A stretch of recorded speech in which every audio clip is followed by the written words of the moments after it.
Ukraine is the only country on earth where fetal stem cell therapy is legal and regulated. And then learning that stem cells is the only place in the world you can actually get those, I was on board.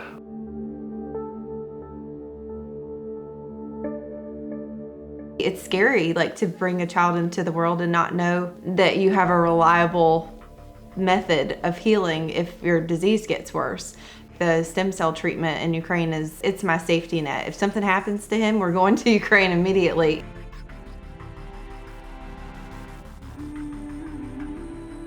I can enjoy my life. I can enjoy being me again, which I felt had slipped away. I'd look in the mirror and I didn't know who I was looking at because any joy that I had was gone.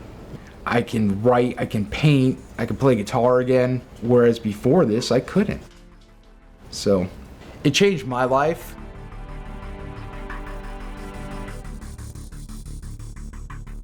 I asked his speech therapist and I said to her, I'm like, is he ever going to talk? And she was like, the way things are going, I don't think so. Now, he talks so much, it's like, can you be quiet for a second?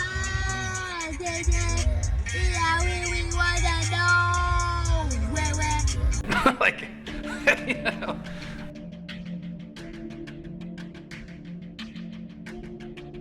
So when I've seen my neurologist and I told him that after my first trip to Ukraine that I had gone there, the first reaction was dismissal. He was, well, you should have told me, I would have told you you were wasting your time and money. But the last time he's seen me, he told me, he says, well, after all, maybe that treatment did you good.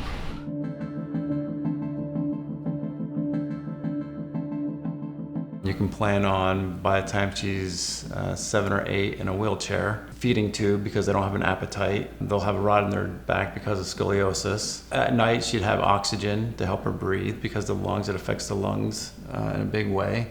And so that's really what we were looking at. And now she's 13, 9 years later, and she's thriving. Yeah, she's completely stable. And Sophia is 100% independent. We just wish it wasn't so far. So why do we have to go so far? They would never do this treatment in the United States. The number one prescription in America is thyroid medication. And guess what you don't need to take if you get fetal stem cells? You don't need to take your thyroid medication. At least I don't. We flew into Poland, and we're on this train. I entered a war zone to get the treatment. I feel privileged to have gotten here, and it was worth the trek, even with the danger element, and I would do it again. We have to go across the world for something that helps. Not just us, but lots and lots of families and individuals. Shame on somebody.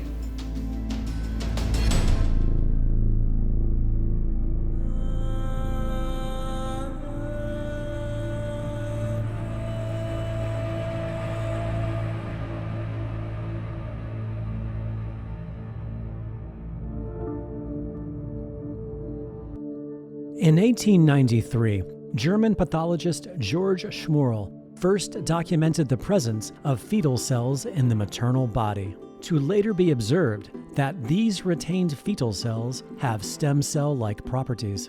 Since that time, scientists worldwide have ubiquitously confirmed this phenomenon. Fetal cells migrate into the mother during pregnancy, and in humans can persist for decades.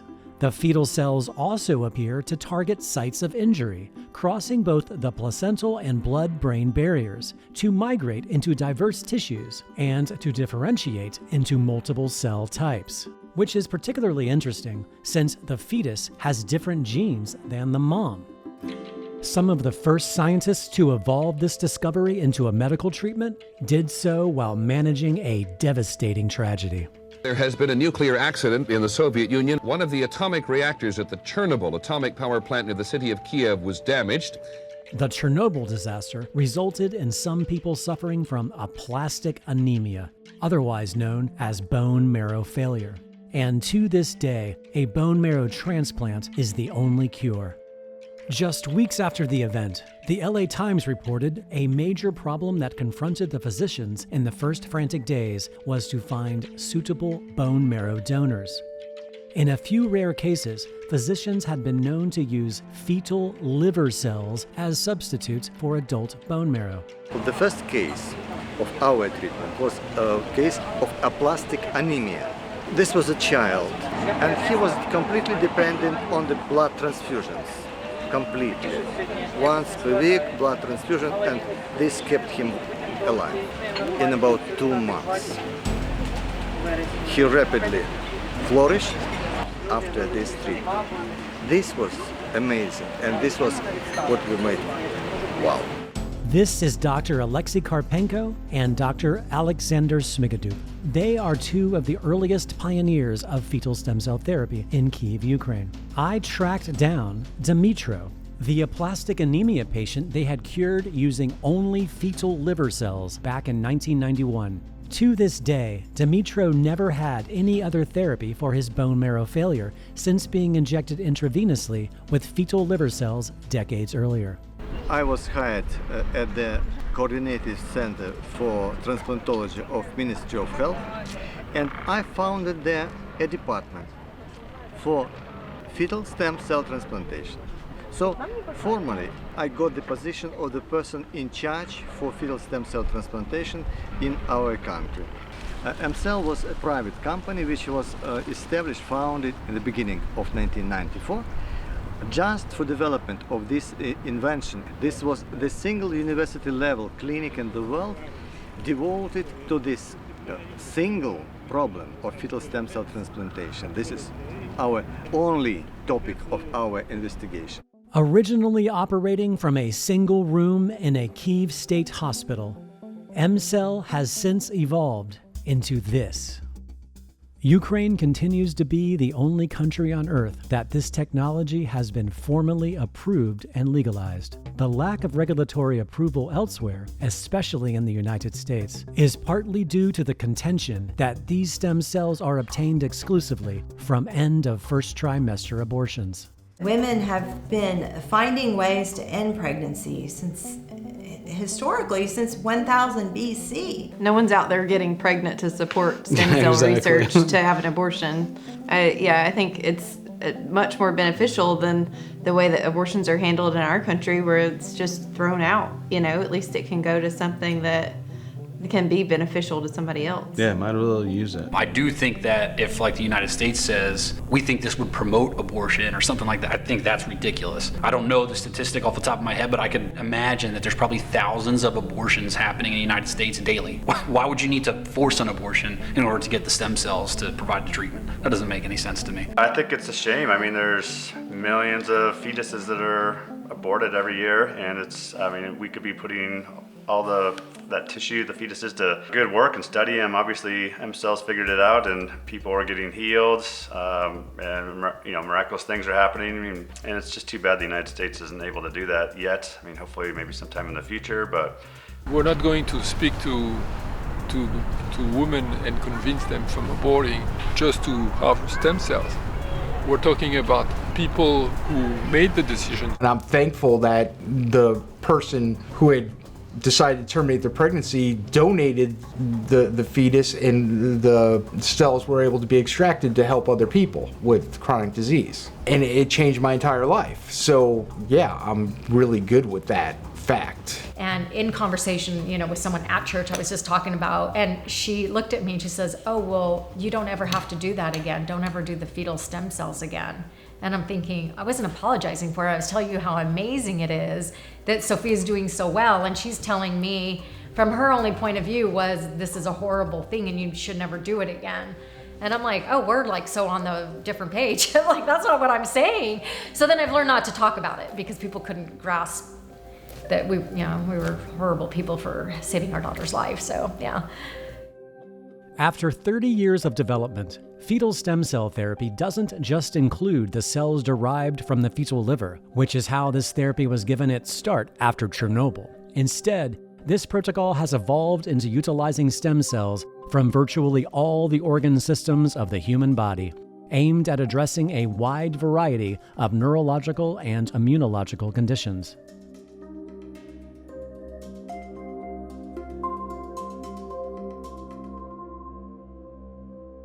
I am the first science and medicine documentarian to have ever been granted access to this laboratory, which occupies the entire 4th floor, where all the harvesting, sorting, testing, and storing of fetal stem cells occurs daily, to later be delivered to patients on the remaining floors. The most important part of this floor is the biotechnology laboratory. Can you tell us what a GMP biotech laboratory, what does GMP mean? Good manufacturing practice. According to the U.S. Food and Drug Administration, good manufacturing practice ensures the quality of products by carefully monitoring manufacturers' compliance with its regulations. The regulations make sure the product is safe for use and that it has the ingredients and strength it claims to have, which theoretically qualifies M-Cell to submit to the US FDA for the approval process of fetal stem cells. And we are the only one in the world which produce the fetal stem cell preparation. According to the World Health Organization, there is an estimated 40 to 50 million abortions performed annually worldwide, virtually all of which are discarded as biological waste, with a minute fraction of this fetal material being donated locally to M-Cell's laboratory, with the express written consent of each donor. The target time to obtain the most viable fetal material is the end of first trimester. Our work starts from the moment that they donate it to us.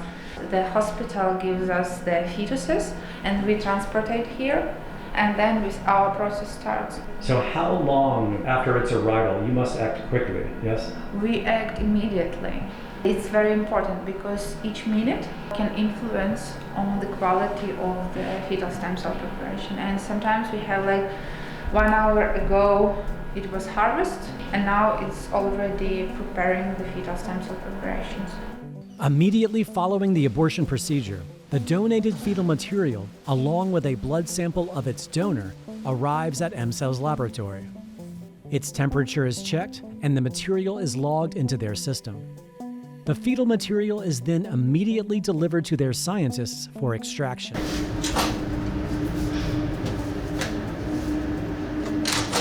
So we put the box inside and need to wait when the air inside of the chamber changed, and then the indicator becomes green.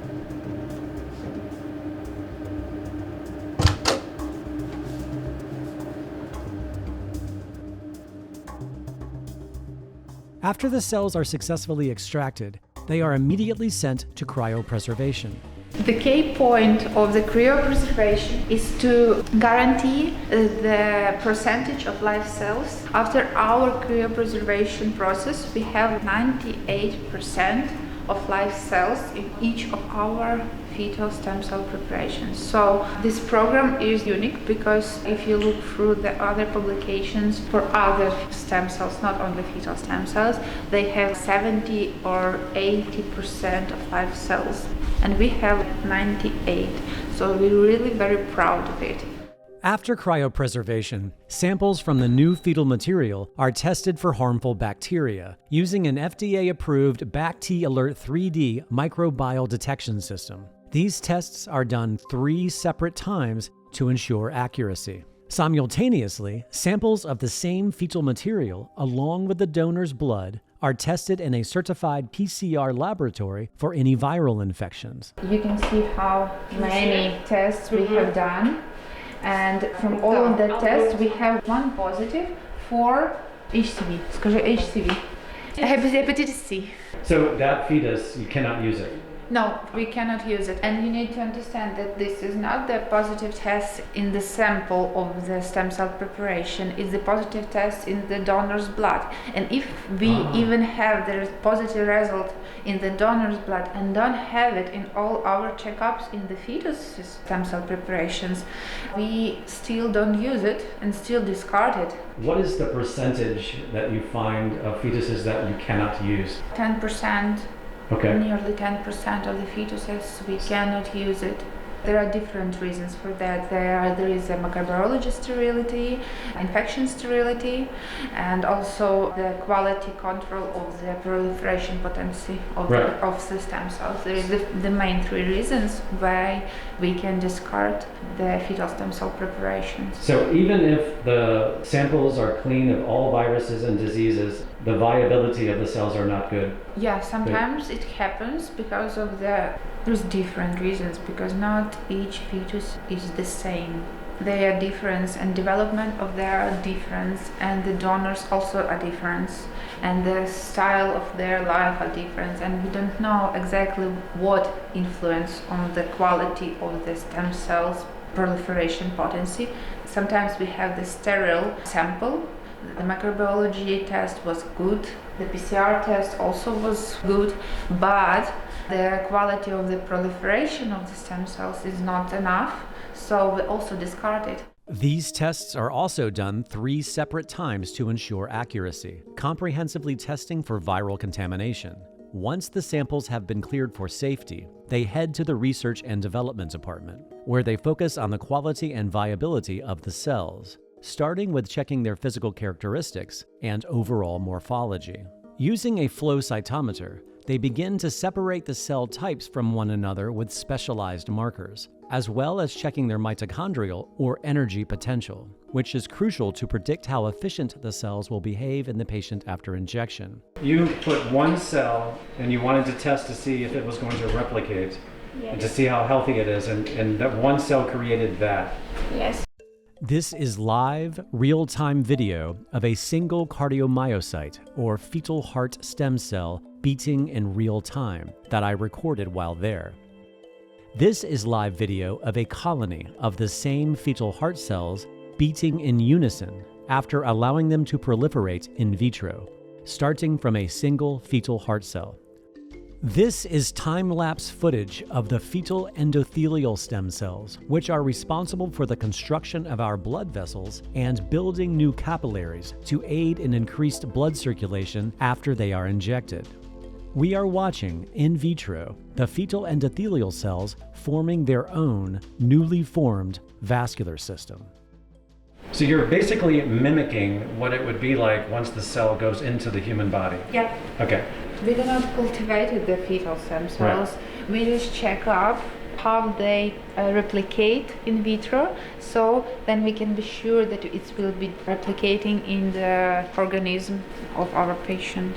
So it really is about only administering the right amount of cells for each patient, because once they're injected, that happens. Yeah, very often the patient asks how many stem cells you will inject. Of course, when we are talking about the cultivated stem cells, it's important to know how many stem cells you will be injected, because they already proliferate in vitro and they don't have any potency to proliferate in the body. So, but when we are talking about the fetal stem cells, they can replicate. When other companies use cultivated stem cells, they cannot define their proliferative potential because they already use that potential in vitro. Yeah, and now if we are using the fetal stem cells, not cultivated stem cells, the whole their potential cover up the whole body of the patient, and we don't waste it in vitro cultivation. So that's why the amount of fetal stem cells may be not so high like the cultivated stem cells, but the proliferative potential of them is like 100 times higher when we are talking about like autological. Very often you hear people say, why do you need new fetuses all the time? Why can't you just cultivate and replicate from one? But you're explaining that it's not nearly as powerful for a therapy, because they're not capable of going into the body and reproducing like the non-cultivated cells. Yeah. So what you're doing is basically the most powerful version of fetal stem cell therapy. Yeah. Yeah. And it's not only the most powerful of fetal stem cell therapy, it's the most powerful in whole world, and in whole researches of the stem cells clinical use. Why? Because we have like 3 types of stem cells: embryonic stem cells, fetal stem cells, and also autologicals or allogenic, but cultivated cells. Embryonic is not safe. They can cause the cancer. Everybody knows about that. Embryonic stem cells are derived from 4 to 5 day old blastocysts after in vitro fertilization. There are no organs or organ-specific stem cells formed at 4 to 5 days of gestation. Embryonic stem cells have a unique ability to develop into any type of cell in the body, which creates a problem: tumor formation. The ability of embryonic stem cells to form non-cancerous tumors, called teratomas, is one of their defining traits. It's also a frightening one, particularly for those who hope to develop therapies from the cells. Fetal stem cells are organ-specific stem cells derived from the tissues of a developing fetus, obtained between the 7th and 11th week of gestation. These cells have already undergone specialization in the germ layers and are tissue-specific. Fetal stem cells are safe. They are not cultivated, so they don't lose its potential. And the autological or differentiated, for example, mesenchymal stem cells, they don't have any potential when they are injected. So maybe they can influence how in some way, but it cannot be so useful, and it can hold for the years, like we are talking about the fetal stem cells. Now just walk towards me, just walk. No, just walk normal, just walk towards me.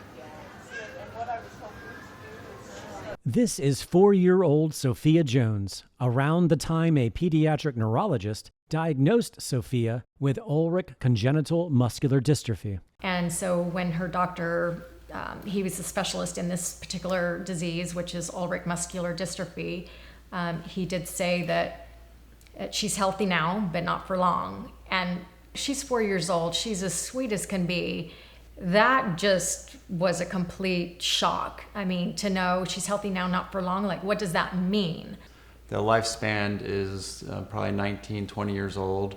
Yeah. You can plan on, by the time she's 7 or 8, in a wheelchair, feeding tube because they don't have an appetite. At night, she'd have oxygen to help her breathe because the lungs, it affects the lungs. And the other people that we've met in this situation, these people need assistance from when they start school. They have a full-time assistant next to them, and you think about that as they age, and Sophia's 13 years old now, and the dignity that goes along with, you want your privacy as you get older, and you always have to have an aide with you, or mom or dad, or helping her to get out of the door, to go to the bathroom, to have an aide with her full time. I can't imagine waking up 5 times a night and having to turn my child because, they need to be repositioned and they cannot turn themselves, or too weak. Her doctor, when I would ask questions, he would actually say, "We'll cross that bridge when we get there." And you don't really know what you're dealing with. And quite frankly, you're not supposed to look on the internet, and that's exactly what we do. You go home, and it was very dark days ahead of us because it was shocking. But I think what's more shocking is that they have nothing to offer you. Mm-hmm. And so they gave us a diagnosis, they gave us a prognosis, and then they tell us to come back every 3 to 6 months to measure her decline, because there is no progression. There's just going to be regression from there. And that's really their solution. There is no drug. If there was a drug, at that point you're willing to do anything, right? I'd even take a drug. I'd take anything, but there was nothing concrete that we could do when we left the clinic. So we were hoping for some type of treatment, well, things that we can do for her. He did say, it was like maybe in 10 years there's going to be something. So in 10 years, okay, but let's talk about the Jerry Lewis. He raised $2.45 billion, and that was like 50 years ago, and we still have nothing. When her doctor diagnosed her, he said lots of parents are desperate, and just so you know, not to bother trying anything, because he said he's seen parents go broke, literally, because you're so desperate and you're trying everything and nothing will work. And so that was his advice, do not put your money into anything else, because I'm telling you, it will not work. So that was the picture. That was the picture that we were like painted. This is what we're gonna. She was diagnosed at 4, and that's kind of the picture of that we were like looking forward for the next, I don't know, 16, 17 years. Less than a year of Sophia's diagnosis, her parents discovered fetal stem cell therapy and decided to give it a try. I wish you would tell me why. Do you want to build a snowman? This is Sophia at muscular dystrophy camp at age 6, after receiving 2 annual fetal stem cell therapies in 2012 and 2013. The girl in the wheelchair to the right is 8 years old and has Sophia's exact same diagnosis, Ulrich congenital muscular dystrophy. Everyone is actually in that situation except for us. I first met Sophia the following year after her 4th fetal stem cell therapy. After the very first treatment, within that next week, she went from falling 15 to 20 times a day down to no times. She doesn't fall anymore. Sophie, we're getting you a hula hoop, girl. What? Are you ready? Yep.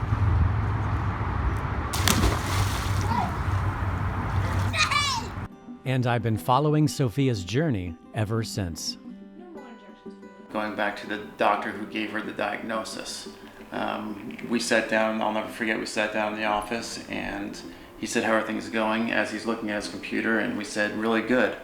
And his neck about snapped off because he doesn't hear really good in his office. Mm-hmm. And he said, well, what's going on? You could tell that he was just super surprised to hear that she's doing well, and actually better than the year before. Because they want you to come back every year to just measure their decline. Right. And it was exciting to show them that she's gotten better.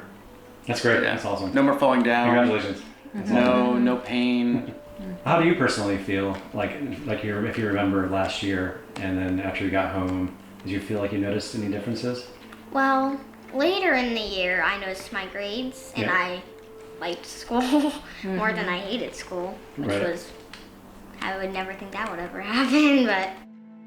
Partly due to confusion from Sophia's American doctors over her improvements, in 2016, when Sophia was 8 years old, 4 years after her original diagnosis, a direct DNA sequencing analysis of Sophia's genes was conducted, evaluating the various mutations related to Ulrich congenital muscular dystrophy, which further cemented Sophia's diagnosis, showing heterozygous mutations of the COL6A2 gene, making it nearly impossible to argue that Sophia has been misdiagnosed. The Muscular Dystrophy Association also recommends this DNA test because genetic testing can shorten the time to diagnosis and prevent misdiagnosis of muscular dystrophies. And so, the doctor, just our recent within the last visit, 6 months. She was surprised and questioned the diagnosis. Because she's never seen a child at her age look like her. By that point, they are in a wheelchair full time. And they're, using a feeding tube and a respirator, and she's just never needed anything like that. And because of the scoliosis, a lot of times they have to put rods in their back at that point, at her age. She's straight. It's worth noting that the peer-reviewed medical literature on Ulrich muscular dystrophy states most of the patients die of respiratory failure in the first decade of life.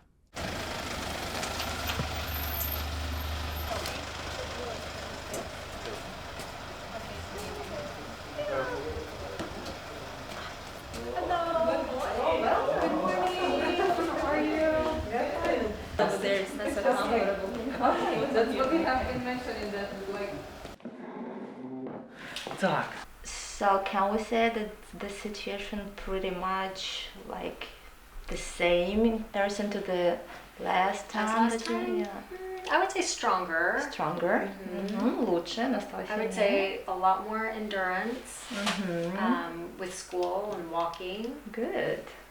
Что лучше стала походка, да, выносливость. What about strength in extremities, like with in strength? hands? Do you feel like you're stronger with your hands? Kind of, probably the same. Probably the same. The same. And what about physical therapy? Are you doing Physical it therapy? Yes. We're like doing a regular lot of basis. physical therapy. Okay. She is now taking initiative to do a lot of it on her own. Okay. So she's walking on the treadmill every single day, Mm-hmm. 1 mile at least, about a mile, and she can do 2 miles. Хорошо, но они молодцы, я могу Great только job. поверить. Yeah. And Ну, you вообще в experience целом. sometimes any pain in your body? No, no painful feelings. Хорошо, утруднений дыхания нет, и все What хорошо. about your breathing? Is it smooth and normal? Yeah, that's good. Kids by 10, they're not walking with her condition. She's 13 and she keeps improving in strength. And so she's just very stable. Hi. How are you? Good. Nice seeing you, Maddie. You too. Yeah. What are you guys gonna do? Swim. So nothing has gotten worse through all of these years. You know, you're always worried about it. Even though we're doing all of this stuff for her, you're always in the back of your mind, like, is there something that's going to happen? Yeah, sure, of But course. her muscles and everything are showing that they're completely stable. So that's huge. It's huge. It's huge. I'm just so proud. I'm so proud of everything's so good. Yeah, I'm it's so awesome. happy. While following patients for this story, I frequently found family members also trying fetal stem cell therapy. You know, through the years watching Sophia receive these treatments and having a benefit, I thought, you know, I'm here. I'm going across the world with her, so I thought I'd give it a shot. There is a lot that goes into a major diagnosis like that, and the stress that comes along with it. And I think it triggers a lot of different things. And along with that came diagnosis of celiac, Hashimoto's, and Sjogren's. And so I was physically watching my body just completely, I was getting inflamed. I couldn't control, my weight was going up. I wasn't changing Swollen. anything. Yeah, I was just swelling every day. My eyes Yeah. were poofed out, and I was just getting I was declining very quickly. And it was almost like spiraling out of control. Immediately, my inflammation started going away, and my numbers improved dramatically. So it was great to have some blood work to refer to, so I could see my blood work was improving. So my Hashimoto's is now fine. I don't take medication for my thyroid, and my celiac, that's Which is huge, by the way. That's negative. I no longer am celiac. Sjogren's, I think still there's something there, but I don't really deal with the effects of it, so I don't notice it. So I mean, I'm thrilled. I'm thankful that I can do it. Yeah, she's come miles and miles away from Yeah. you know, just her energy and really life being sucked back into her. So it's made a big difference. Yeah. In America, with all the autologous, so adult stem cells, they are like a big boom. People like to, I had that done, I had the stem cells. Yes, there is some influence of injected of the autological stem cells, but it's not the same, and they cannot be sure that it will be divided. When we are talking about the adult stem cells, there is 2 types of procedures. One, when the person just took the stem cells, like from the fat, for example, is the most popular.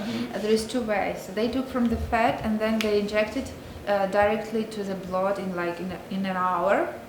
In your body was stem cells. They took from your body stem cells and just injected the same stem cells into your body. How we can expect a big results from that? Of course not. And the second way, when they took the stem cells from your fat and then they cultivated them. But if they cultivated them, they have two options. The first one, they start proliferate, and all their potential was wasted in vitro, in the petri dish, and then they inject it to the patient. The first one reason why it's not so effective, and the second one is the same your stem cells. They have the same epigenetic memory.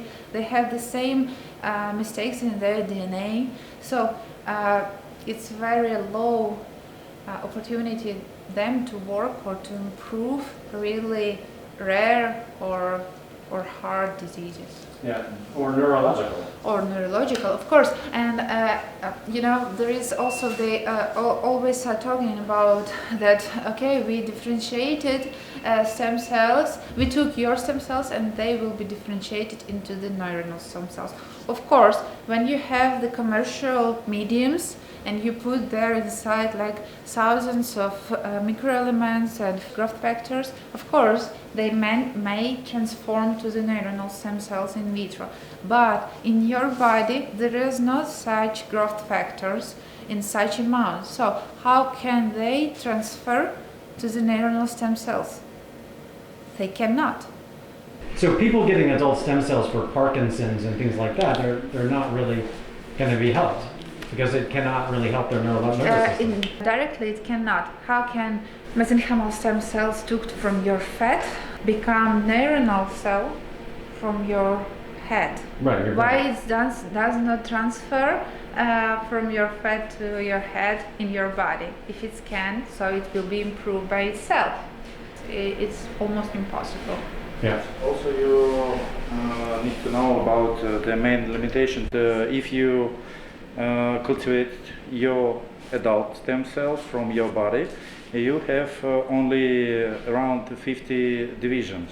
You will have the problem with it will be elderly cells, and they have no any proliferative potential when you inject it in the body. Adult stem cells, also known as mesenchymal stem cells, are generally obtained from an adult's bone marrow or fat. However, they do not have the ability to transform into vital organ-specific stem cells like brain cells after human injection. Similarly, umbilical cord stem cells also lack the ability to transform into vital organ-specific stem cells such as brain cells after human injection. In contrast, fetal stem cells, which are already vital organ-specific stem cells, do not require transformation after injection to provide a wide array of genuine vital organ-specific stem cells, including neurological or brain stem cells, because they already are organ-specific stem cells at the time of injection. What is your kind of response to people that get umbilical cord cells? For similar ailments as what people go to themselves for? With umbilical cord blood is the same situation like with autologicals or with the fat stem cells. Why? Again, they hope if they use it, it will be transformed in the neuronal stem cells. But there is no reason why they need to start to differentiate in that. The only benefit of the cord blood stem cells comparing to fat is that it's allogenic, not yours cells. But it cannot help in the neurological diseases because there is no way how they can do that. There is no mechanism for that. Which would mean that clinics and clinical trials around the world offering autologous stem cells derived from the patient's fat or bone marrow, or allogenic stem cells derived from an umbilical cord or another adult, are deficient in helping patients with neurological conditions, such as Parkinson's or multiple sclerosis. These companies do transparently state that they use only mesenchymal stem cells, which has been clearly documented in the mainstream medical literature to be unable to transform into vital organ cells after human injection. Mesenchymal stem cells can only transform into bone, cartilage, muscle, fat, and connective tissue after human injection. To see? So you can see another color and another structure, and also you can see the connections between the cells. So they already proliferated to the neuronal cells. So you can see connections between them. These connections is the connections which transfer the information. They're starting to communicate with one another and build network. connections. So this is what happens inside the body after injection. Yep. You can see the example. This is the neurons and their connections. We are literally seeing neuronal connections. Yeah. This is time-lapse footage of fetal neuronal cells in vitro, proliferating, creating new synapses, and communicating with one another, thus creating their own newly formed neuronal network. Fetal stem cells are the only stem cell type where true neuronal stem cells can be obtained, which is crucial for regenerating neuronal tissue for degenerative neuronal diseases. In 2018, while following Sophia's story, I met Xavier, a Parkinson's patient who had just arrived to Kiev for his first fetal stem cell treatment. I found about the M cell about a month ago. I've been diagnosed about 5 years ago with Parkinson, and I'm really hoping to improve the quality of my life overall. I think so far I've been coping fairly well, but I feel that the disease is progressing, obviously. I can notice you're mildly shaking now. Yeah. That's the Parkinson's at the moment. That's the Parkinson. Okay, yeah. okay. Xavier found his results to be positive enough for him to receive a second round of fetal stem cell therapy 3 years later. The thing which is interesting, and this is where I believe that my treatment helped me quite a bit, is this: since the moment I started to take drugs until today, the dosage that I've been taking is exactly the same than 5 or 6 years ago. If you look at the stats of all people with similar diseases, within 5 years, the drugs that they take, you regularly, every 6 months to a year, you have to increase the dosage of the frequency. I have not changed anything as of yet, and the treatment that he gave me 5 years ago is exactly the same than the one I'm taking today. So when I've seen my neurologist, and I told him that after my first trip to Ukraine that I had gone there, the first reaction was dismissal. He was, well, you should have told me, I would have told you you were wasting your time and money. And when I've seen him after the treatment, it was well like 3, 4, 5 months after the first treatment, he looked at me and he says, well, maybe that treatment did you good. I feel that it's certainly slowed down quite a bit the progression. It doesn't mean that I'm cured, because I still feel, sometimes the symptoms, and but overall I'm very happy to see that it's a very slow progression. It really helped me quite a bit. This is Bill, a 78-year-old who was diagnosed with Parkinson's when he was 72. Bill received his first fetal stem cell treatment in 2020. I caught up with Bill arriving for his second treatment. This place, doesn't it remind you of Space Odyssey 2001? It's like something out of a science fiction movie. Yeah, it is. it really is great.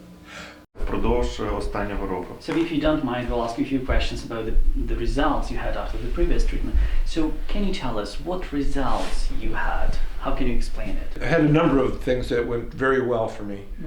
I had a bad joint, which was very painful. Rarely do I have problems with it now. My knees were kind of sore, no problems. I had a rotator cuff major tear in my shoulder. I still have some limitation in that, but it's probably 80% of what it was originally. My doctor said I had a heart murmur, and that seemed to be gone. What about your walk? Did you see any kind of improvements in that? Everything was better. My golf game got better. All my friends that have seen me before and after the treatment were very complimentary on how much better I looked. What I did, every year I go to a physical therapist and a occupational therapist and a voice coach. I had gone year after year, and after the treatment, everything had improved. I was faster on the tests that they gave me, a lot faster. When they test your strength in your hand, they commented that not only was I stronger for a 78, but for a 48-year-old guy. During our last treatment when you were here, you told us that it was difficult for you to pronounce the words, to make the sentences in general. After the treatment, did you see any improvements? Yes. No. What about your mood in general? I'm a happy guy. Many adult patients treated for neurological conditions, like Parkinson's, have the neuronal and relevant nervous system fetal stem cells injected intrathecally, which is a procedure where the cells are injected directly into the spinal fluid, allowing for a more direct delivery into the brain. This injection not only includes various neuronal fetal stem and progenitor cells, but a very high concentration of dopamine progenitor cells as well, which is particularly unique and important since Parkinson's disease is a neurodegenerative disorder that affects predominantly the dopamine-producing neurons in the brain.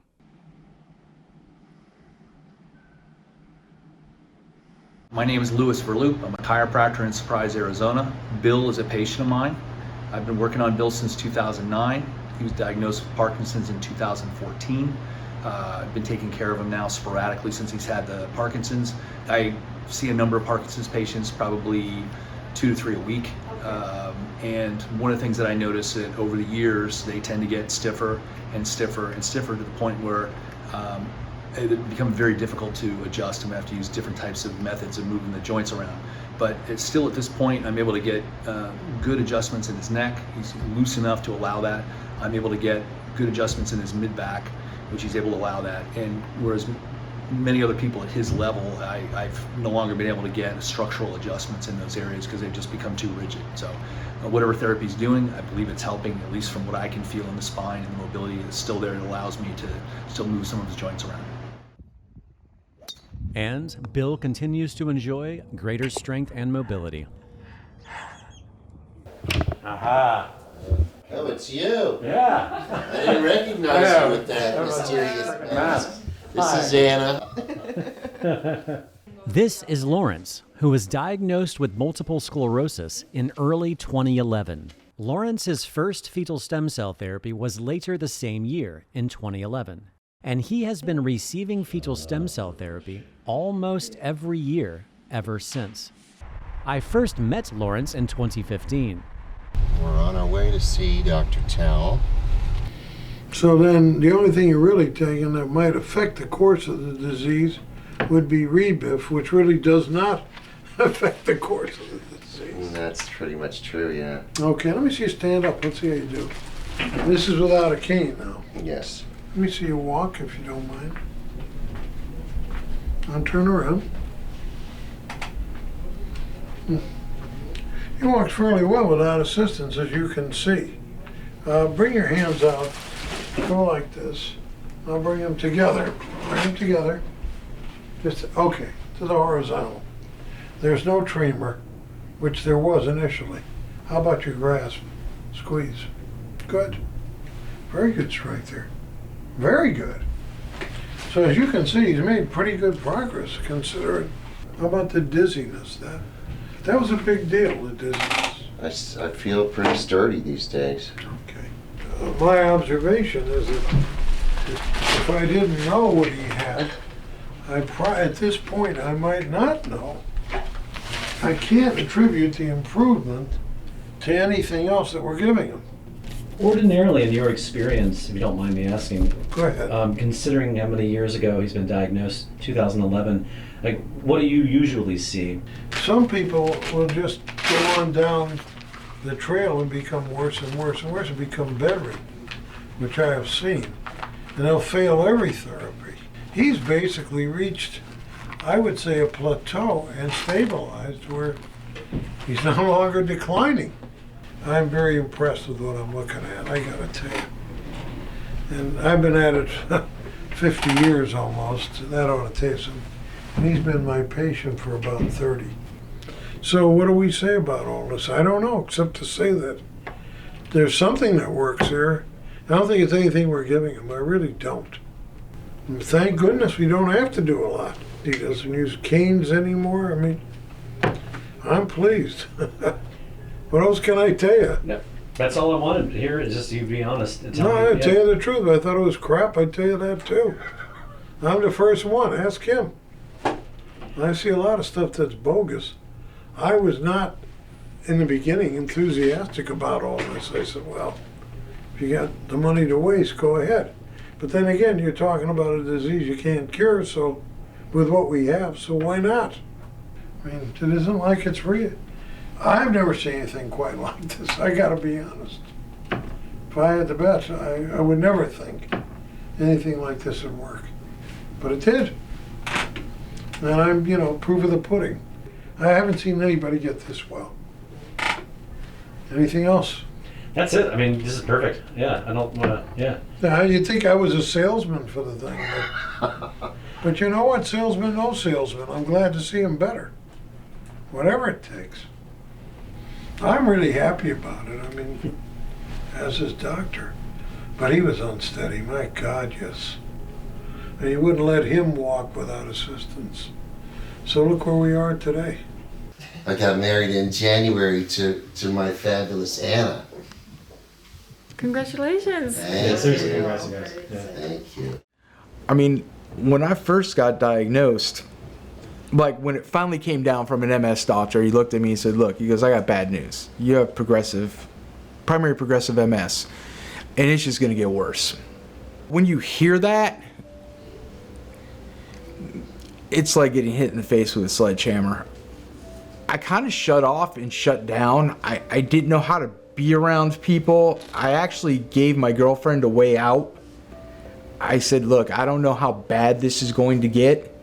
We were only like less than a year into our relationship. I said, I don't want to drag you into this misery because it's going to get dark. And at times it did get dark. I mean, did I ever think about killing myself? Absolutely. It never really got better till I went to M-Cell, and you know, after the first day of treatment, I can't say I wasn't skeptical, because I was. Even though I knew the science was there, I was like, you know, I know it doesn't work for everybody and in varying degrees.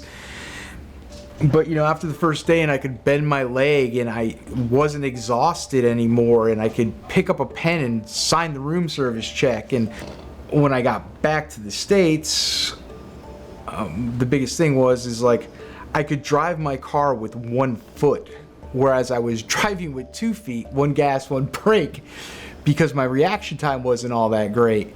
So these are just, I mean, I know it sounds like they're just little things, but when you can't do them, I got back and I was able to paint and hold the paintbrush. I was able to pick up a guitar and just play simple bar chords, which I hadn't been able to do in a really long time.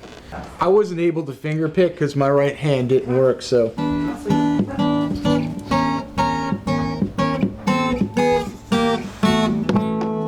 I couldn't do that before. I don't have any of the tingling, the cold hands, the cold feet. Overall, I look at it as I'm 85% better, and I'm not in a wheelchair, and my progression has stopped. I haven't gotten any worse. I've only gotten better.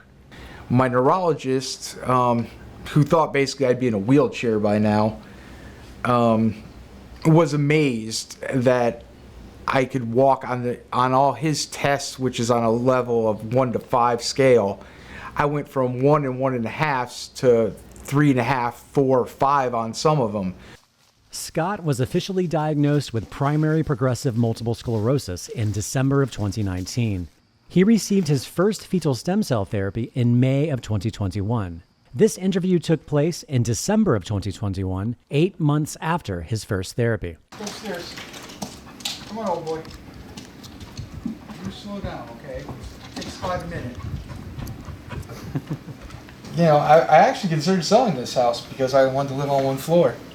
Especially when they told me I was going to be in a wheelchair. I didn't know like how my life was going to change. In 2011, I had suffered 4 back-to-back heart attacks. I went to M-Cell, and I came back 6 months. I had a follow-up with my cardiologist, and she looked at me and she said, well, other than the 3 stents you have in your heart, she's like, I don't see any damage. She goes, you know, it's what was there is repaired itself. There was some kind of strange stuff in my blood work before I went to M-Cell, but last month I had a full blood workup, and he's like, everything is normalized. You're right where you need to be for a 53-year-old man. You know, any damage that was there before you left has now corrected itself. My cholesterol dropped 32 points, which in less than 6 months, basically, which was another side effect of my stem cell treatment, which if that's the worst side effect, I'm okay with it. So would I do it again? Absolutely. This is Chad, who was diagnosed with an aggressive form of multiple sclerosis in November of 2018. Just 3 months after his diagnosis, Chad received his first fetal stem cell therapy. Chad then returned to Ukraine for his second therapy in May of 2021. I caught up with Chad that following December. So Chad's initial symptoms started in July, and the symptoms progressed very quickly up to December, where he wasn't able to walk down the stairs by himself or cut his own food. He was slurring his words. And so we went to Ukraine in February, and by the treatments are 3 days. And by the second day of the treatment, he was able to cut his own steak. He was able to, his arm had stopped shaking. He was not having the tremors anymore. After he got back, I think the biggest thing I noticed was his walking was so much better. He was getting to the point where he was having to use a cane, especially to walk down hills like outside or something like that. And he didn't have to use a cane anymore. His speech cleared up a lot more, and the fatigue he had a lot more energy. And I felt a lot. I was falling probably at least bi-weekly and doing yard At one work point and you had things said you were like falling that. daily. And Yeah. But I've, since the trip in May, I haven't fallen at all. Not one fall. Mm-hmm. That's awesome. Okay. Yeah, not one fall. But I've been getting better and better. I get stronger every day. I get more coordination every day. Hopefully everything will come back. But if it just stays like it is, at least I can still work. I can still be a father. I can still do everything I want to do. I mean, honestly, like the biggest thing for me was he can pick up his baby. Like, that's huge. If he hadn't had the stem cell treatments, he wouldn't have any of that mobility in his arm. He might not even have the left side mobility, and he's still able to be an active father and play with her and, you know, do yard work. Yeah, do yard work and all of that fun stuff. So that's, I mean, it means everything to us to have that option available to us, you know. We've seen it work for him twice and work very well. And his neurologist didn't believe in the stem cell treatment at all. He said that it's like throwing crap to the wall and seeing what sticks. Now, since he's seen Chad's progress, he has become more interested himself. So it's definitely kind of opened his neurologist's eyes to some new things, which is incredible.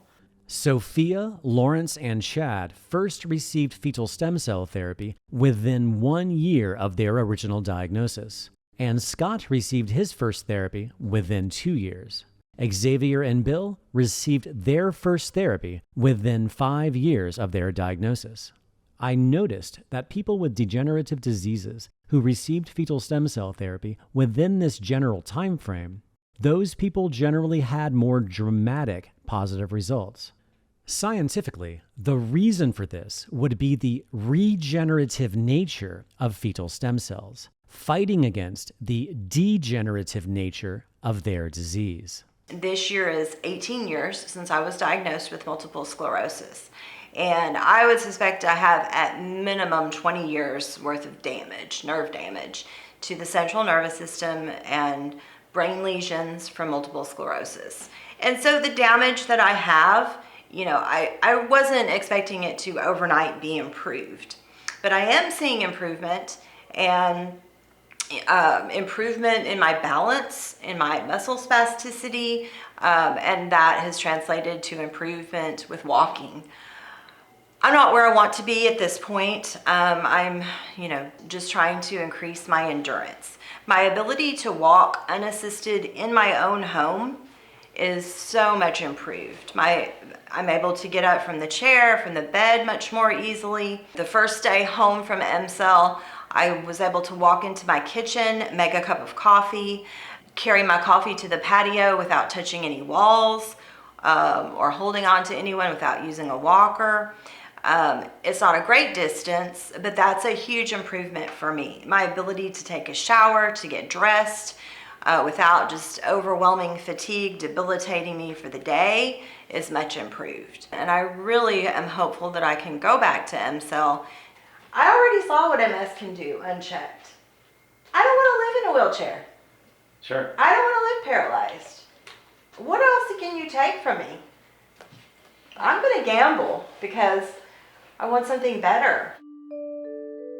We have very great results with the children with autism. It's very high success rate, and there is now other medicines for their conditions. You know, there is no medicine for autism kids. Kids cannot lie. They hate the procedures which they are going through here. They cannot lie that they imagine after stem cell treatment they feel better. There is a clear result of the stem cell treatment. and it makes our work special. In September of 2019, I met 7-year-old Matt and his mother, Amanda. Matt is diagnosed with autism. I also met 4-year-old Jax with his parents, Mike and Ashley. Jax is also diagnosed with autism. While both families were there at the exact same time, they did not know each other. The funny thing was when we got off the plane, we saw Amanda and we both looked at each other like, well, what the hell would she be here for? Is she going too? We got off the airplane onto this shuttle to the airport, and I saw this other American family with a son, and then I just in my head I was like, they must be here for the same reason. And then it was kind of like a movie. Then the whole shuttle filled up, and then I never saw them again. Understandably, some parents are nervous giving fetal stem cell therapy to their child for the first time.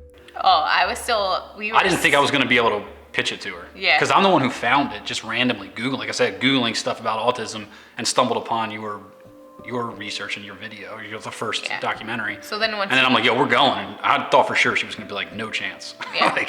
Once he sent it to me, then I started looking up scholarly articles and, started printing stuff. But it's hard because MCell really only has one article. That was the only article that I could find from them. And then I couldn't really find, there was barely any research, anything done, especially in the US because of the controversy.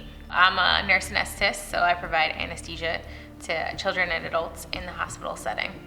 So I took that one article to work and I asked a couple of the docs that I work with who I trust their opinion, and they were like, why not? I was a mess the whole time. My stomach was just eating itself. I'm like, what the hell did we get ourselves into? I was still sitting in the chair researching stuff yesterday because I was so nervous. Yeah. I'm you don't know. You really don't know what they're injecting here. I encouraged these two families to meet so they can remain in contact once they returned back to the States. Well, what we're hoping to get is better communication back and forth. Less of the outbursts and kind of that emotional impulse control where he's doesn't go from 1 to 100 in a second. Starts having a meltdown. Mommy, I will already left. No, we're not leaving yet. And then, maybe in school that he can take more information and just be more successful in school. So Jackson just turned 4 years old. He started showing signs of aggression about 18 months. From birth to 18 months, absolutely normal development, met all his milestones appropriately. And then about 18 months, we started noticing a speech regression, he was saying mama, dada, a handful of words. And then he stopped. And the more we dug into it, he ended up being diagnosed with autism. I guess about 2.5, we finally got our diagnosis after waiting for about 6 months for a doctor's appointment.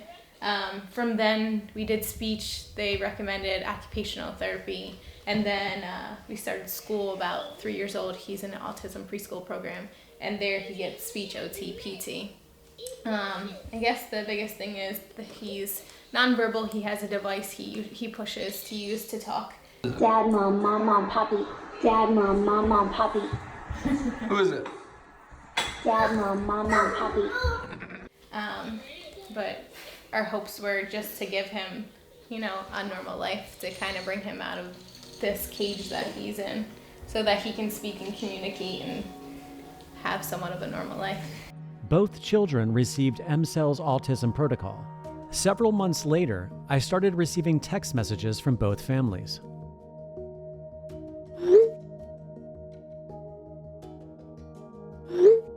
Jackson, who is that? Elmo. Elmo. I love you. Yay! 2 years later, in 2021, both families decided to meet at MCell together for a second round of therapy for their children. It's mind-boggling. It still doesn't even feel real at this point. We've been to there twice now. We've seen amazing results twice. How long was it after the therapy that Jax started speaking for the first time? A week, maybe. I want to say I think the first thing we saw, right, was a teacher said that they put him in wagons in school, and they'll drag him like through the hallway, like in the wagon. And I think he saw an owl, right? And he said like an owl sound. He went like whoo whoo like that, and pointed at the owl. And he had never done anything like that ever. And that was like, we were back for days, like 4 days, 5 days maybe. And that was like, it's funny that at that time that was a gigantic deal. Now, like, he talks so much, like, it's like, can you be quiet for a second? Like, you know. Paper's bad, but in the world. Oil's bad, but in the world. Yo, baby. Ooh, volleyball. What is the volleyball? Oh, yay. I need more money. Their bond is pretty strong, and stronger than it was, you know, because Jackson's doing so much better. You know what I mean? That they play together and they talk, or I miss my brother, I miss Logan, and stuff like that. So we've only told, like, I mean, friends and family and stuff now, and like I'm probably more vocal about it than she is with telling people, because I just feel like it should be out there. But Of the people you have told, what have been their responses? his primary doctor at CHOP, the autism. Oh, the developmental. Her face got beat red when I told her. She was so mad, like mad. beat red mad. Yeah.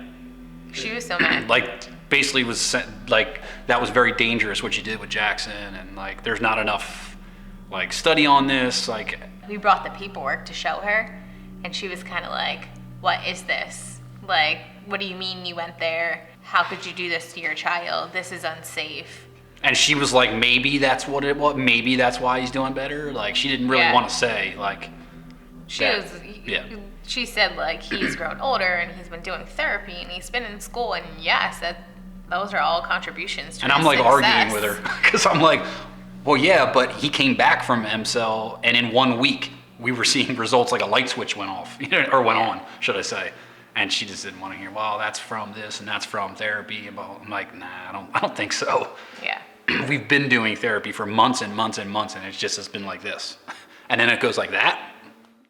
Poopy your pants and poopy your pants and poopy your pants and poopy your pants. I'm out of the cage. Mom, she says he's good to go. I mean, just immediately, I mean, the language communication was so much better. He started sleeping through the night, which he had never done before. In his own room. In his own room. And going from 3 to 4 word sentences, which is what we were used to. I mean, now he's talking in complete sentences and talking with his brothers, and he's happier. We're able to have a more normal dialogue with our son, which we had never done before. So, and then just getting back a few months ago, I mean, we just saw another big increase. And so, it's been a monumental difference from what it was a couple years ago, and it's hard to sometimes remember, like, you know, this is what our life was like before. But you know, we have friends and therapists and who remind us, and I mean, it's just been amazing how much better he is, you know, after those 2 treatments. So I live 3 houses down the street, and I was out in my yard the other day, and Matt came whizzing by on his bike, had his helmet on. He says, "Hi, Grandma." And I said, "Hi, where are you going?" He says, "Oh, I'm riding my bike to swim team." And I mean, that's not something that would have ever been on the radar screen a couple of years ago. I'd say like after the first one, he went to be able to like follow like maybe 1 step, 2 step, like first do this, then do this, Matt. And, you know, we felt like that was an improvement. And then even since we got back, it's like, okay, Matt, you need to do this, this, this, and this. And it's like, okay. Yeah. Which is huge. yeah, So get your jammies on, brush your teeth, clean up your room, and make your bed. I mean, and no problem. Before, impossible, never would have happened.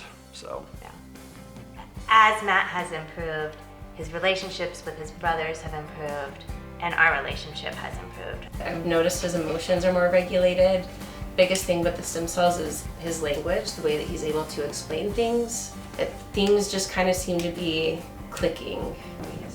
Mom, it's this spread. Yep, and when does it come? You know, it's not just the child who's making the improvements, it's everyone in their sphere improves when they improve. certainly not like it was before. So it's just been a godsend for sure. Screaming, meltdowns, hitting, those kind of things have just slowly melted away. And I don't think Matt ever had a slumber party, actually slept over at a friend's house until like about a year and a half ago after the first round of cells. And man, I remember being so nervous, like, gosh, I hope he doesn't like, do something crazy and parents are gonna hate us the next day. And I remember talking to him the next morning, like, it was great, Matt was awesome and no problems at all. And then since then we've had tons of sleepovers, and I mean, he just is treated like a normal kid, and it's been fantastic. So, and that never happened before, literally, so. I've been working with Matt since 2016, and when we started, his gap between the kids that were his age and the stuff that he was doing, the gap was really big. When he first started, we were working on just simply connecting two dots. I asked him to write his name, and he drew me this line when I said, Matt, write your name, and he wrote that. And then I wasn't sure if he understood what I meant by write your name, so I said, Matt. I said, can you write Matt? And then he did the dots. So 2 different prompts. First was a line, first was dots, because he knew that this was not what I wanted, but he still didn't know what I wanted. So he changed the line to dots. Just your name, buddy. Last name.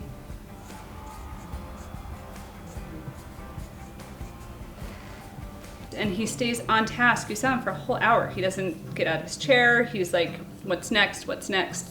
It's so great to see how it impacts everyone's life. Mine included. I went there the first time with Matt and he got treated, and I thought, I just traveled across the world and I didn't get treated.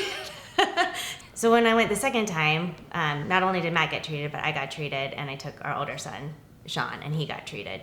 Sean, for years, had been kind of dealing with some stomach issues, and we've been just kind of battling this issue. Anytime he got overheated or overrun, he would just get sick, and so the 3 of us were there. We all got treated in the same room. So before I got the stem cells in the Ukraine, what happened is I would usually have a stomach pain at least once a week, and I'm better now. I think that's because the stem cells have been really helping a lot. We haven't had any issues since he got back. He hasn't had a single issue all summer, which is probably the first summer in his entire life where we haven't had any stomach pains or issues or getting sick, so it's been fantastic. Yeah. Yeah.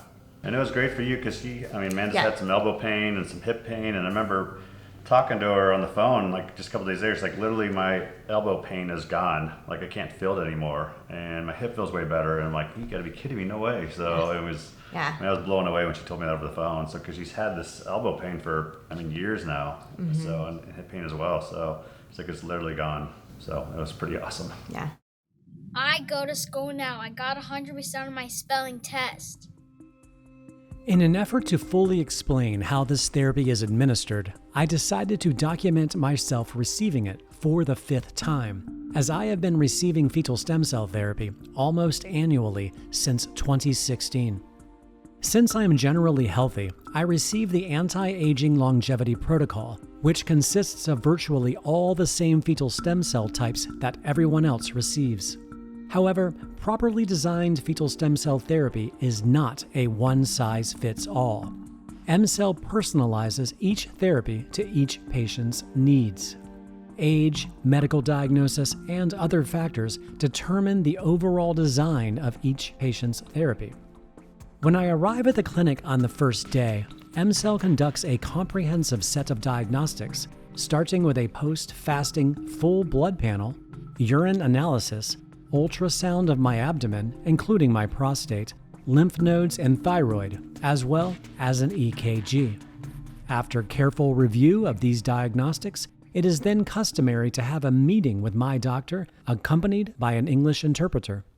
After a physical examination and discussing any specific issues I wish to address, my doctor then explains my personalized 3-day treatment protocol. My first round of fetal stem cells lay the foundation for the remainder of my therapy and are injected intravenously. The endothelial cells create new capillaries and small blood vessels and improve microcirculation of my entire organ system. Any small blood vessels that were not functioning properly will be repaired. These cells also strengthen the inner wall layers of my larger blood vessels allowing all fetal stem cells I receive during the course of therapy to reach far throughout my body. Also included are the hepatic cells derived from the liver.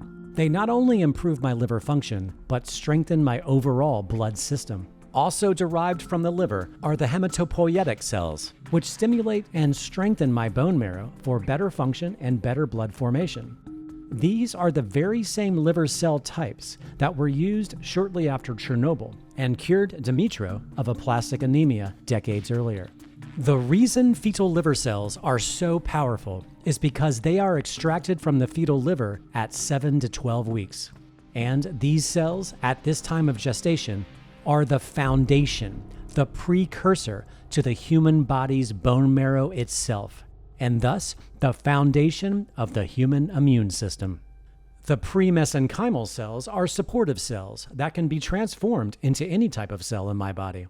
Also injected are growth factors and other cells that additionally support this personalized mixture to combine with my own body's chemistry, allowing these cells to rapidly reproduce or proliferate after being injected intravenously. These very same stem cells are given in personalized doses to all patients of all ages, regardless of medical diagnosis. Later in the day, I was examined by their ophthalmologist, who concluded that since I am almost 50 years old, I should receive the fetal eye cells to help prevent macular degeneration, a common degenerative eye condition that comes with age. The fetal eye cells were injected into my eye sockets, not my eyes themselves. After a long first day at the clinic, I head back to my hotel for a good night's sleep to get ready for day 2. My second day of therapy began with another round of the same fetal stem cells I received intravenously on day 1. But later that day, spread throughout 7 syringes, were a wide variety of neurological-related fetal stem cells, measured in dosages specifically designed for me. These neurological stem cells were injected subcutaneously.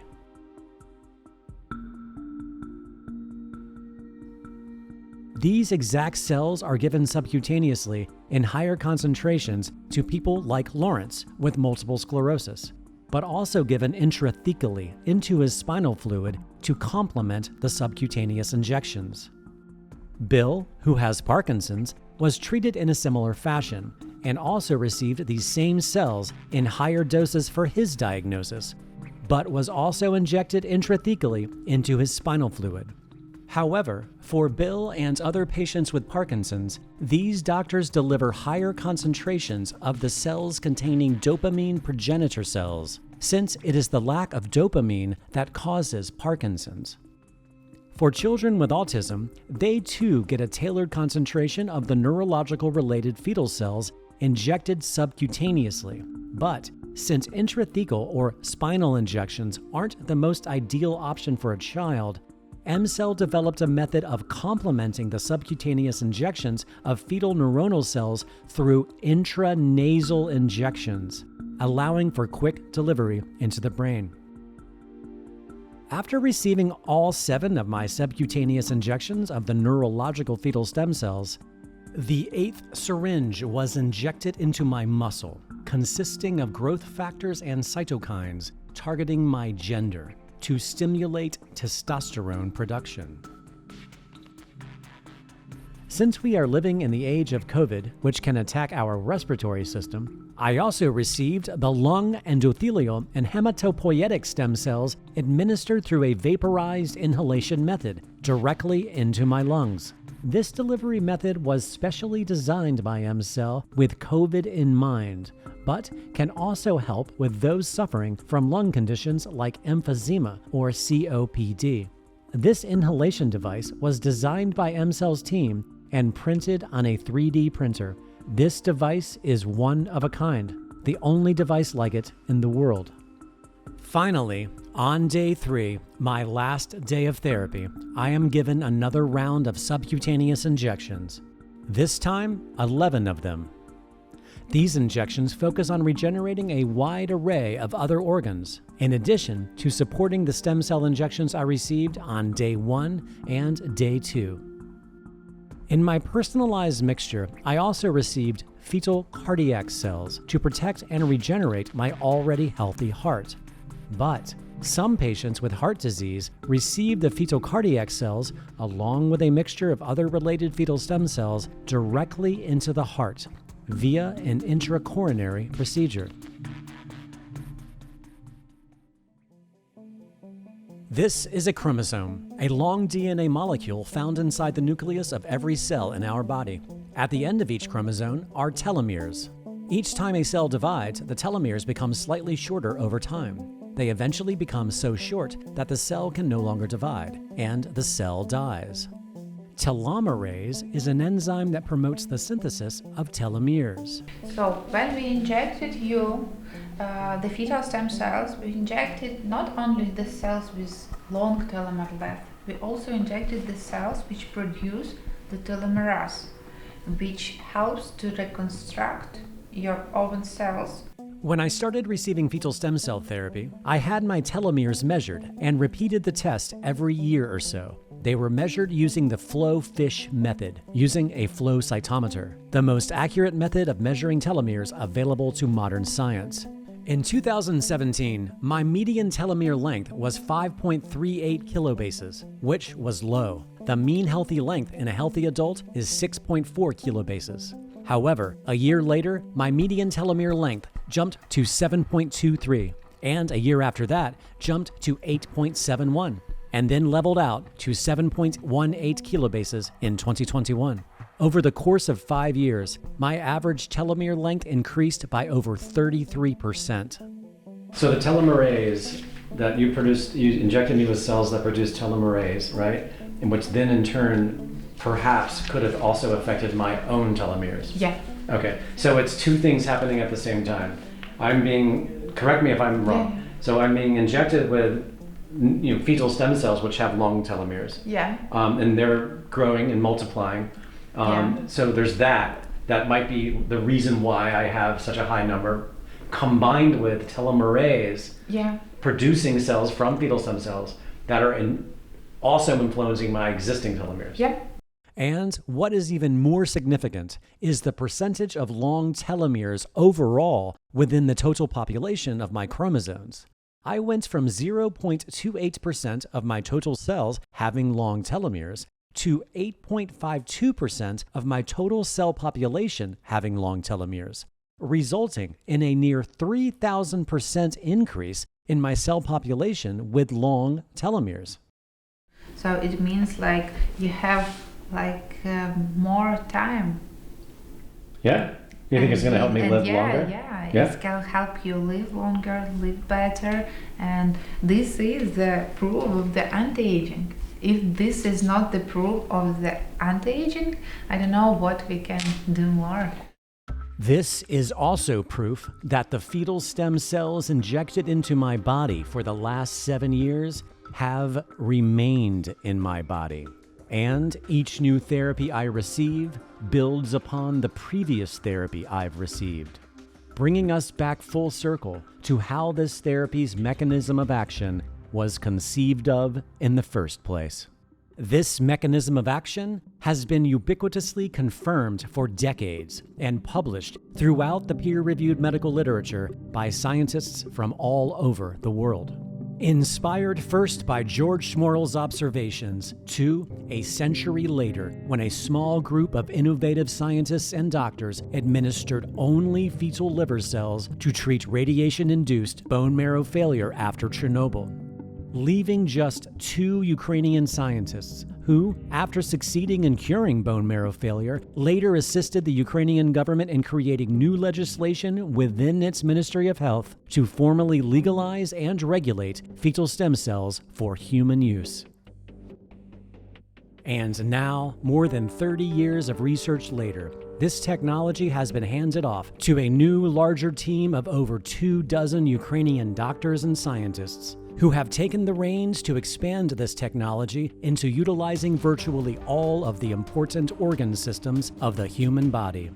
From the brain and central nervous system, treating Parkinson's, multiple sclerosis, Alzheimer's, brain injuries, and autism, to fetal heart stem cells, potentially eliminating the need for heart surgeries and heart medication, kidney and adrenal cells, stem cells from the pancreas, which contain insulin-producing cells to treat diabetes, as well as the foundation of the entire blood, bone marrow, and circulatory system, which can treat a host of various immunological diseases.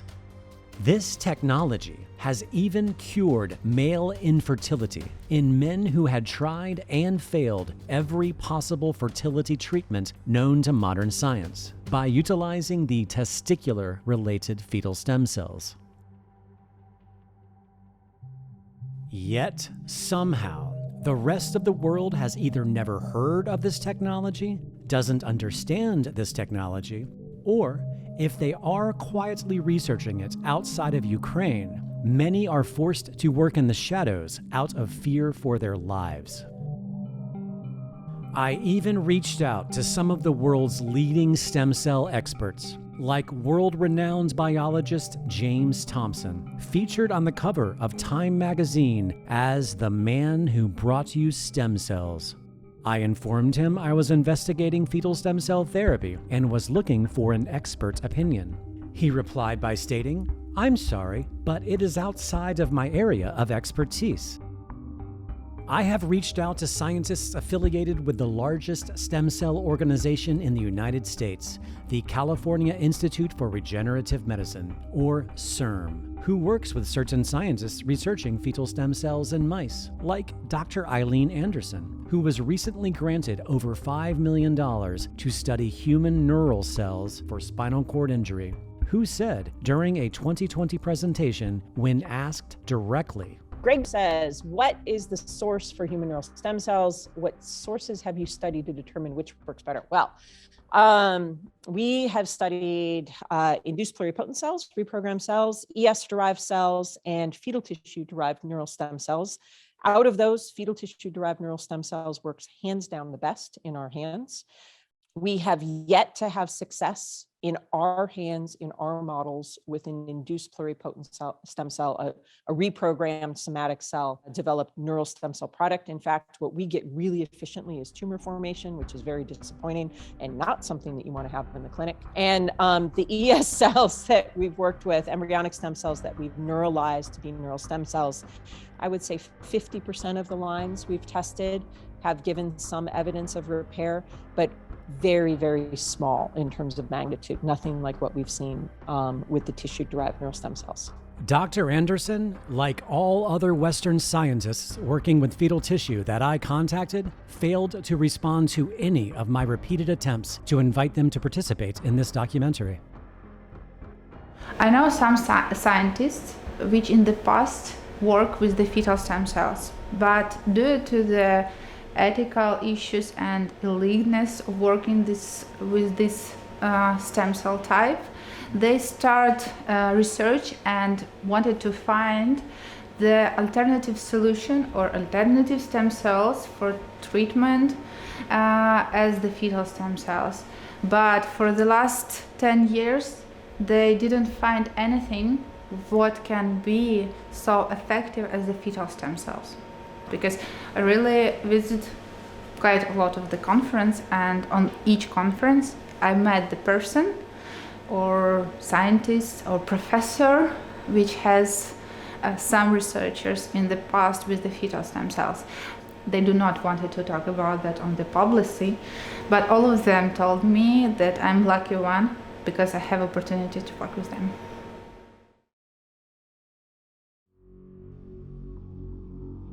It is estimated that of the 8 billion people alive on Earth today, only around 25,000 people in human history have received fetal stem cell therapy. The reason you may have never heard of this technology is because, in all of human history, only 0.0003% of the human race has ever received it. The countries in blue are where the routine application of fetal stem cell therapy is prohibited. which includes Mexico, as today's Mexican law clearly states, Chapter 3, Transplant, Article 330. It is forbidden the use for any purpose of embryonic or fetal tissues resulting from abortions, which leaves this one country in Europe being the only place on planet Earth where a human being can legally obtain fetal stem cell therapy. Ukraine.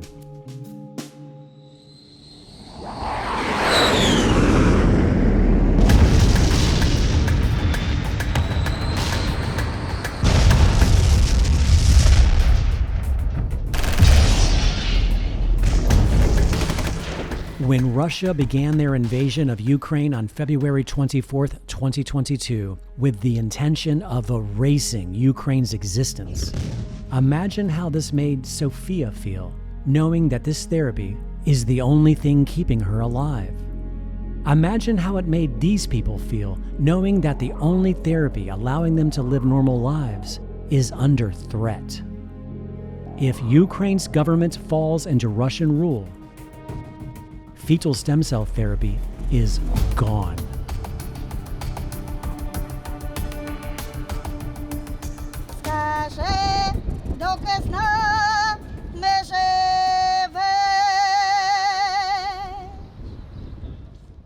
But no different than how the brave, innovative people of Ukraine have managed to prevent Russia from destroying them,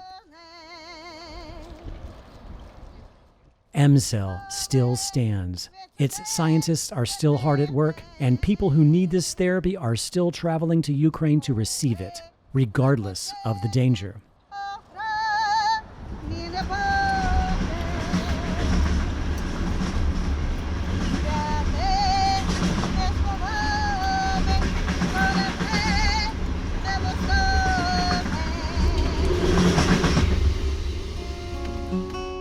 On September 16th, 2022, my wife and I packed our bags and camera equipment and flew from Los Angeles to Warsaw, Poland. Due to Russia's invasion, flying into Ukraine was not an option. So we headed to Warsaw's international train station to board a train to Kyiv, Ukraine, where we met up with 5 other Americans: Julie, Diana, Zanzella,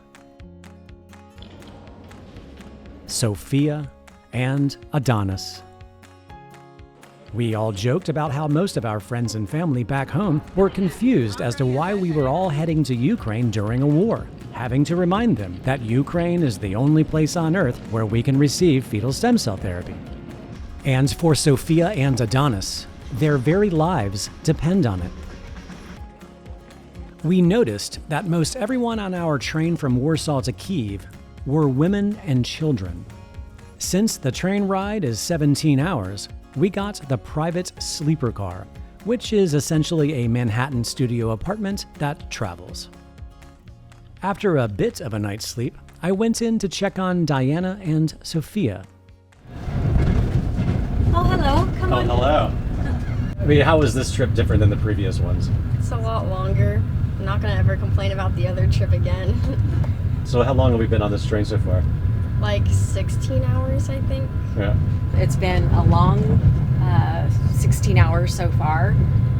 And, but, you know, I appreciate the fact that we can even come, to be totally honest. So it's like this balance of this is really long and it's really hard, and then yet this appreciation of the fact that we're even able to come is, I'm beyond grateful, because at one point I wasn't sure earlier this year we were going to be able to do this or not. So hard to complain about what I'm grateful for. At the same time, this is brutally long. And I look forward to when we can come back in peacefully through our normal means of, flying into Kiev. But yeah, I'm actually really grateful to be here. So much am enjoying this countryside, though. It's absolutely It's breathtaking to me. I love this. Especially when the sun was setting and the trees were like golden. It's so beautiful. It was a beautiful sunset last night. Yeah. It really was. And honestly, the appreciation of just my heart felt like being here and just what these people have gone through this last year. I mean, I was sick to my stomach when this whole thing broke out, obviously, because I'm connected And just to be here is like this almost, I don't know how you describe it, but it's almost like such a respect for what they've had to go through. And the fact that we even get to come here and that they're fighting for their own lives, and that, you know, we're also fighting for our lives in some ways, but just this appreciation that I have is even renewed. I already loved it before, but this is a whole nother level. So much love and respect for these people, 100%. Yeah. Hey there, I was hoping this was the right room. Yes, that's a good guess. Prior to this journey, I had never met Adonis and Zanzella in person. I want to ask you first, Adonis, what do you feel about all of this? You've experienced this journey. It's cool. Yeah? You've enjoyed it? Yeah. Yeah? Have you ever been on a train ride like this before? No.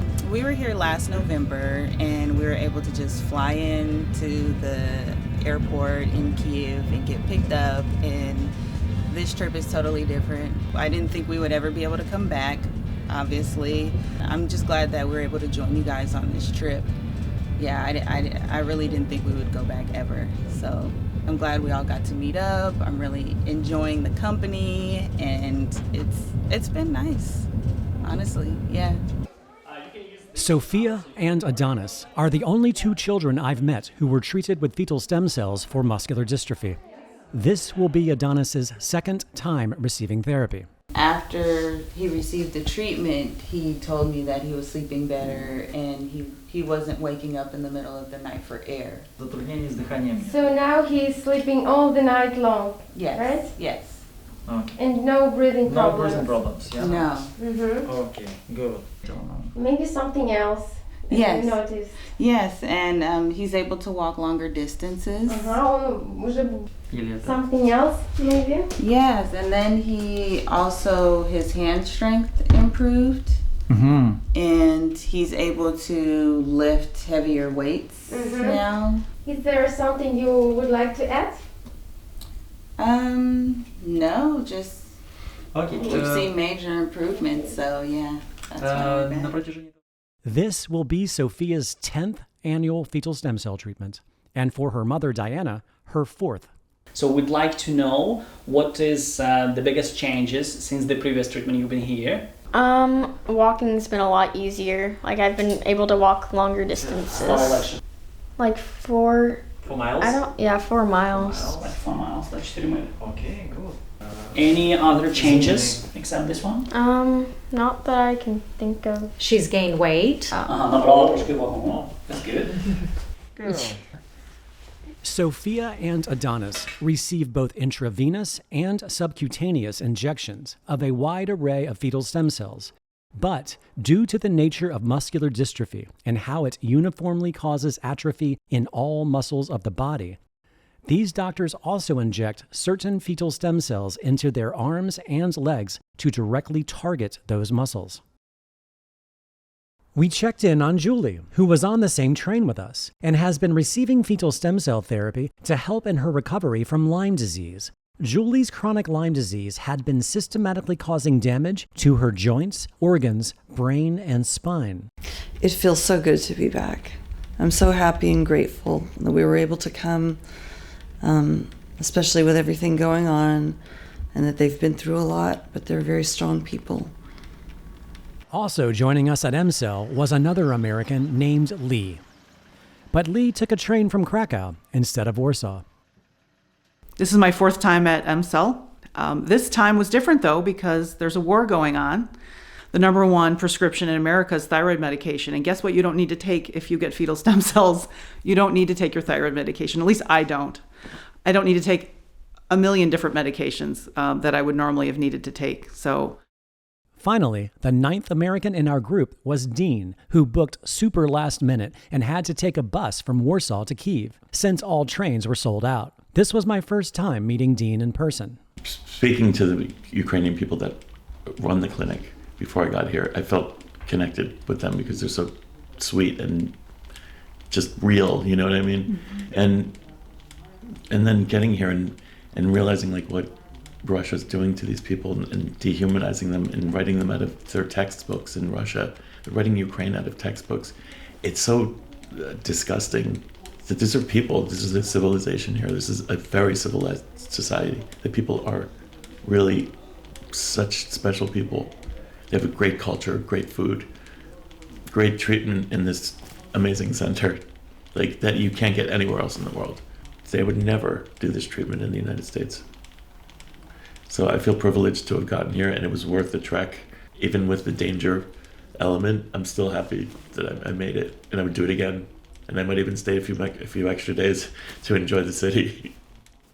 And since we spent more than 30 hours traveling from Los Angeles to Ukraine to document this part of the story, my wife and I also got the therapy. I'm going to ask you a personal question about this subject. How does it make you feel working in the world of stem cells, knowing that such a large amount of clinics are offering only one stem cell type, usually from the fat or the bone marrow, and they're cultivating them, and then they're giving them to the patient, and that patient is hoping to have a huge health benefit? How does that make you feel as someone in this profession? You know, they don't have any other ways to do. They have very restrict rules of using of the stem cells. That's why they can use only that type of the stem cells, and they need to believe that that types of the stem cells will help. But when we have opportunity to use the fetal stem cells, to use uncultivated stem cells, of course it's much better, and it's really unique, because only in Ukraine we can free use and also research the fetal stem cells. And I'm sure that in the nearest future, almost all researchers will agree that the fetal stem cells is the most unique source of the different stem cell types, and maybe even the only one source of them. You know, a lot of patients ask us, why you don't work in America, or why you don't work in some countries of Europe, why you just work only in Ukraine. You know, the most simplest answer is that only in Ukraine we really can use and research the fetal stem cells. In all other countries it's illegal. Now the history of that, we have the Chernobyl, and so we start trying to help the people, and this was one of the researchers to use fetal stem cell from the liver, fetal liver tissue, to help the people with the radioactive irradiation. And that's why it becomes legal to research fetal stem cells.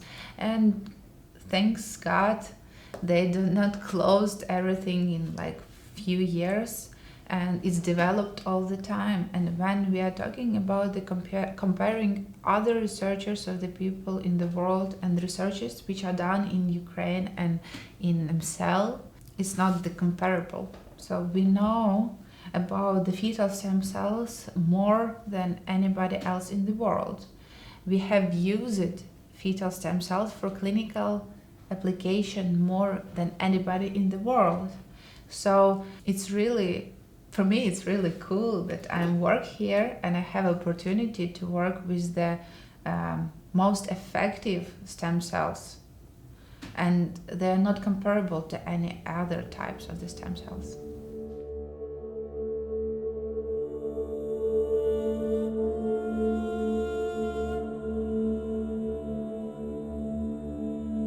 This is Dr. Vadim, the ophthalmologist who performed my eye injections. This is what Russia did to his home in Irpin. But Dr. Vadim is alive and well. In fact, the whole team is still alive and well.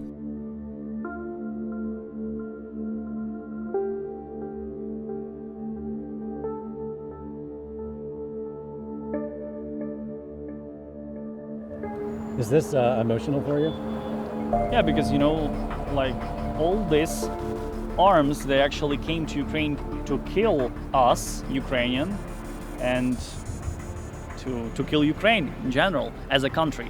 They officially announced that on the August 24th, when we have the Independence Day in Ukraine, they will make the parade using their arms on the Krещатик, which is the main street. So that's like the symbolic answer to them that here is your parade with all your arms, just destroyed arms.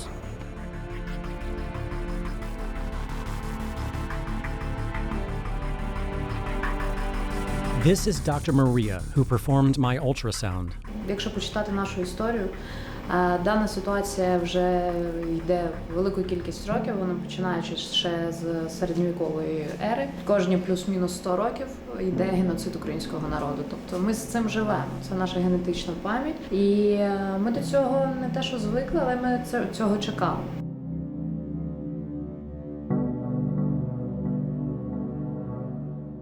But the war gave us the most powerful thing, understanding that we are as united and strong as we've never been before.